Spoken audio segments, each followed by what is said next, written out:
Hi guys, നമസ്കാരം. അപ്പോൾ നമ്മൾ നമ്മളായിട്ട് ഇരിക്കുക എന്നുള്ളത് മാത്രമേ ഉള്ളൂ. നമ്മൾ ബാക്കിയുള്ളവർക്ക് വേണ്ടി അല്ലെങ്കിൽ ഏതെങ്കിലും വ്യക്തികൾക്ക് വേണ്ടിയിട്ടോ നമ്മൾ മാറേണ്ട ആവശ്യമില്ല. നമ്മളെന്താണോ അതാണ് നമ്മുടെ ഐഡൻറ്റിറ്റി. നമ്മൾ യൂണീക്കായിട്ട് നിൽക്കുക. നമ്മൾ എന്തൊക്കെ ചെയ്താലും നമ്മളെ ജഡ്ജ് ചെയ്യാൻ ആൾക്കാരുണ്ടാവും. നമ്മൾ ചെയ്യുന്നതിന് തെറ്റ് പറയാൻ ആൾക്കാരുണ്ടാവും. എല്ലാത്തിനും രണ്ട് വശമുണ്ട്. ഓക്കെ, അപ്പോൾ നമ്മൾ മൂന്നാമത് ഒരാളെ ബോധിപ്പിക്കാനായിട്ട് ജീവിക്കേണ്ട കാര്യമൊന്നുമില്ല. ബാക്കിയുള്ളവർക്ക് അറിഞ്ഞുകൊണ്ട് ഉപദ്രവം ചെയ്യാണ്ട് ഇരുന്നാൽ മതി. ബാക്കി എന്താണ് നമ്മൾ അങ്ങനെ തന്നെ പോവുക.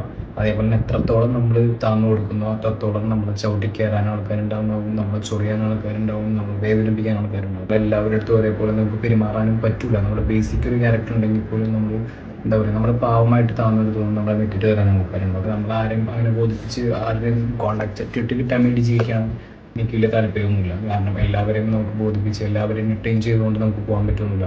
നമുക്ക് എല്ലാവരായിട്ടും നമ്മുടെ വൈബ് കണക്റ്റ് ആവണമെന്നില്ല. അപ്പം നമുക്ക് വൈബ് കണക്റ്റ് ആവുന്നവരുമായിട്ട് നമ്മൾ സൗഹൃദം സ്ഥാപിക്കുക. അല്ലാത്തവരുടെ അടുത്ത് നോക്കി ബായ് പറയുക. കാരണം നമ്മുടെ ജസ്റ്റിഫിക്കേഷൻ ആവശ്യമൊന്നുമില്ല. കാരണം ആൾക്കാർക്ക് ഇപ്പം നമ്മൾ എത്ര നന്മ ചെയ്താലും 1000 നന്മ ചെയ്താലും അവർ ഒരു മോശം എന്തെങ്കിലും അല്ലെങ്കിൽ ഒന്ന് കയർത്തൊരു സംസാരം വന്നാൽ പോലും കട്ടായി പോകുന്നതാണെങ്കിൽ നമുക്ക് മനസ്സിലാക്കാം. അപ്പോൾ നമ്മൾ ഫോഴ്സ് ചെയ്ത് നിർത്തുന്ന ഒന്നും നിൽക്കില്ല. അപ്പോൾ let it go and they can make more friends.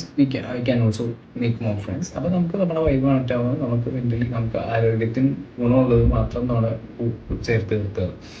നല്ല ലൈഫിൽ മുമ്പോട്ട് പോവുക.